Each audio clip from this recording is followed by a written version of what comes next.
who never watched Star Trek, it's impacted their life as they're living on their phone, right? And people who maybe have never seen I Spy, it impacted their life. Something they'd never seen because the world changed because of these two shows. And there's a few others as well, but only a few TV shows that really changed the world, in my opinion. I agree. And I've written books about both of them.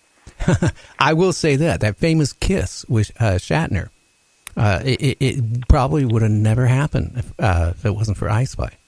Oh, of course not. Well, you wouldn't have even had Nichelle Nichols in the show. No. If it hadn't been for I Spy. It would have been an all-white bridge crew. But that just 1 year earlier, because here's one of the fun things that I do in my books, and you've seen my books, and I go back and I pull a lot of headlines out of the trades and snippets of reviews and articles, and I put them in there because I want to take the reader back to where you can experience what the world was like when this show was being made. And one of the startling headlines in Daily Variety on the front page at the very top was a few months before I Spy premiered, and it said, NBC to test the direction the winds are blowing in Dixie, or something like that. I'm paraphrasing, but it was close to that. And it said, network to cast a Negro in a recurring role on a 60-minute dramatic series in a co-starring lead position, and he isn't going to have to sing or dance. Yeah. Can you believe that? I mean, I'm paraphrasing slightly because I don't have the thing in front of me, but I'm telling you, go open up the book if you got the book, and it's in there right from that headline and those first few lines, and those are pretty much the wording that was used. And this is in 1965 on the front page of the top trade magazine in Hollywood, and he isn't going to have to sing or dance. And then a year and a half later, we have Nichelle Nichols in Star Trek, and on and on and on. So it took one show to open the door. And when the TV stations didn't get bombed, when the show didn't get canceled because nobody was watching it, when it became a hit, suddenly that told the networks, okay, America's ready now to take the next step. And so we saw a lot of stuff happening. I think it was all incredibly positive stuff, for women, women's lib, and for blacks, and for other minorities and everything else. It was remarkable. Sometimes you think, if you look at stuff from 1964, you look at McHale's Navy, and you look at F Troop, and you look at whatever was being made, and it was nothing but white people. And can you imagine being I heard Whoopi Goldberg talk about this once, and she said she excitedly ran out of the living room to tell the rest of her family to come see what was on TV, because there was a black person on TV and in a starring role on a TV show and not being played as a stereotype. And she did the same thing a year later, she said, when she saw Lieutenant Uhura on Star Trek.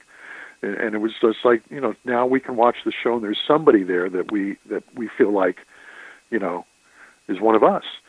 But before that, you didn't get that on TV.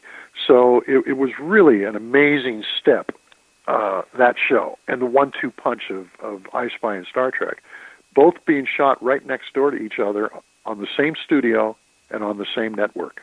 Oh, yeah. And that was pretty much, if I remember right, Mission Impossible that and Star Trek did Lucille Ball in. It wasn't Mission Impossible one of the main factors? I think we may have talked about this when we did our Star Trek chat a few months back, Lucille Ball, she and Desi Arnaz, with I Love Lucy, it was Desi Arnaz. He created the rerun. When they wanted to do I Love Lucy, there was a lot of flack there because he was Cuban. And they said, America's not going to accept him as your husband. They wanted Lucille Ball because she was a movie star. And she was making movies with Bob Hope and everything else were big hits. And she had a hit radio series on called My Favorite Husband, I think it was called.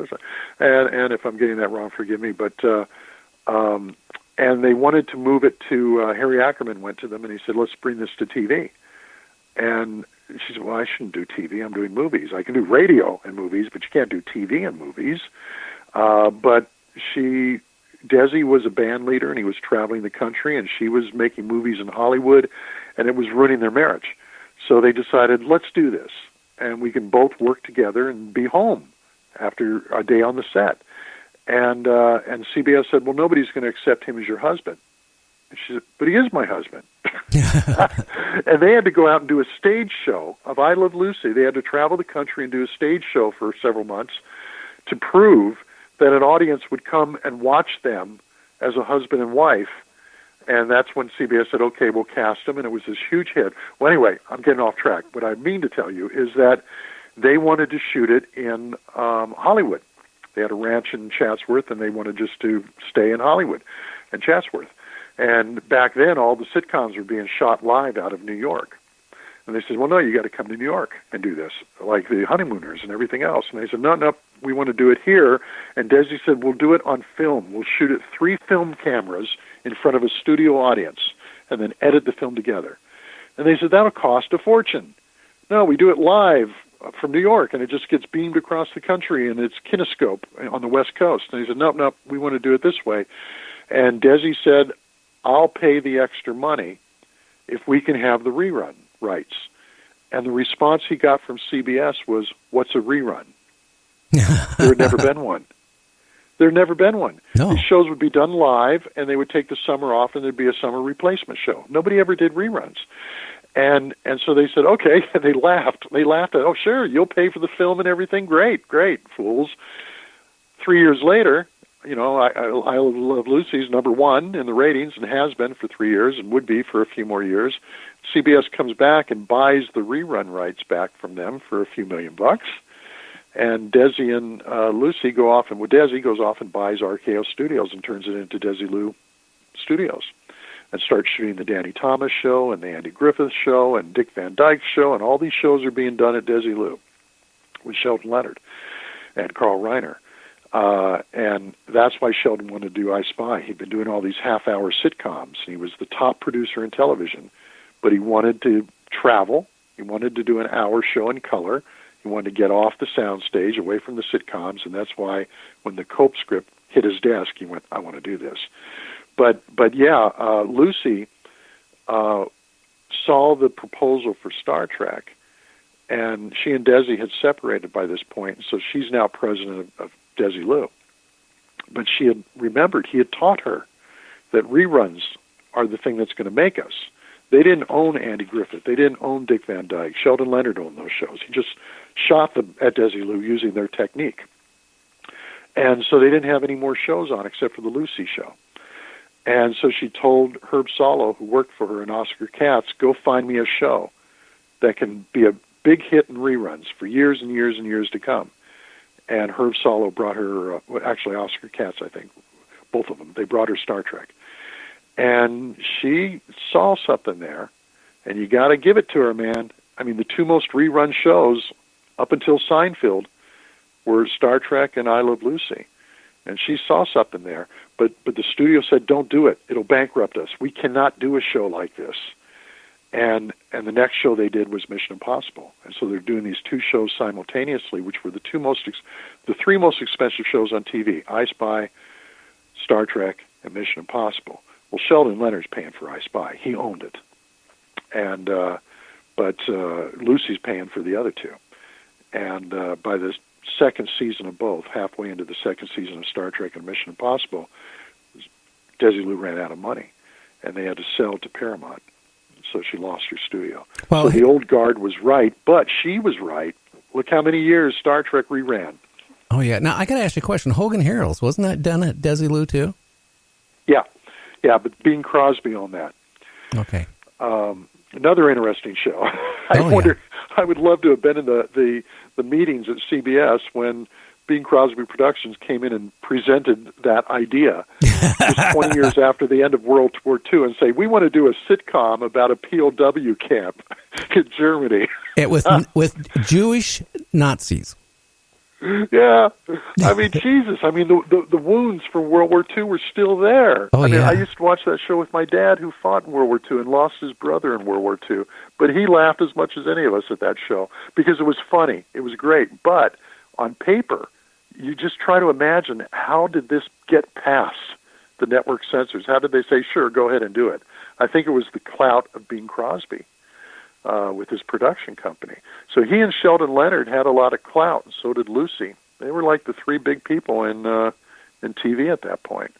But trying to do Star Trek and Mission Impossible at the same time for a TV studio was just too much. Because, you lose money every week.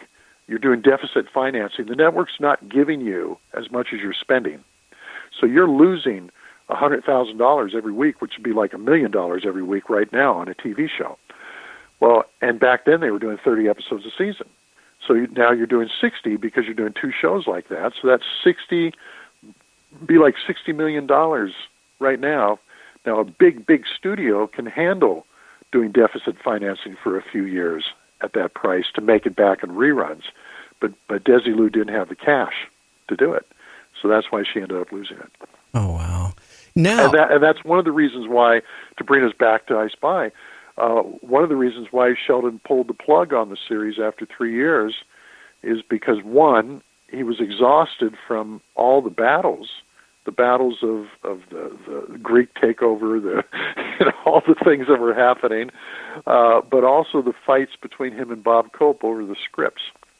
And so after 3 years, he thought, you know what, I'm going to take it off the network and put it in reruns and get all my money back. Because he had been covering all the deficit financing out of his own pocket as a private individual. I'm sure he arranged some bank loans too. But he knew the show was hot, and NBC wanted another 2 years. Yeah, but probably more than that. I bet he really regretted his decision afterwards, because if I remember right, it basically, after he did that, he didn't have any more hit shows. That's it. Because here's what happened. I hope we're not running late for your show, but so NBC, do you have another 10, 15 minutes you can go, or I can go as long as you want. I worry about you and your network, but Sheldon went to them, and he had two shows. I Spy was such a big hit. NBC said, we'll give you a 2-year pickup, season 4 and 5. Nobody was doing that back then. I mean, not just a full season pickup, but a 2-year pickup. That's how much they wanted to continue the show. And they had promised him a second hour on the network for another hour-long drama. And he had a show called My Friend Tony, and terrible. And they saw the pilot, and they said, oh, we don't want to do this. And so Mort Werner called him up and said, Shell, we can't give you the second hour. He says, I have a guarantee. I get a second hour. And he says, well, we can only do 1 hour. So you got to pick if you want to do My Friend Tony or I Spy. Assuming he's going to say I Spy, because they're willing to take a 2-year guarantee pickup. And Sheldon called him back about 10 minutes later, just like that first phone call, when he gambled the first time. He calls him back and he says, I'm going to go with My Friend Tony. And again, Sheldon Leonard's doing the bluff, right? Yeah. And this time NBC didn't blink. They said no, because they didn't want My Friend Tony. They said no. And he says, well, if I get to pick, it's going to be My Friend Tony. So he pulled the plug on I Spy. They put My Friend Tony on. They put it in a bad time slot, didn't promote it, and canceled it after 13 episodes. And Sheldon Leonard went from being the top producer in TV to the bottom. He never had another hit show. NBC wouldn't deal with him. The other networks took shows from him, but they didn't click. And so he went from being the top guy in Hollywood in TV to barely getting by. Now, whether he ever regretted it or not, I don't know, because Sheldon was just a guy who didn't look back, he was a gambler, and he wasn't going to say, I gambled wrong. It's just the way he lived. And you win some and you lose some. But he lost by doing that.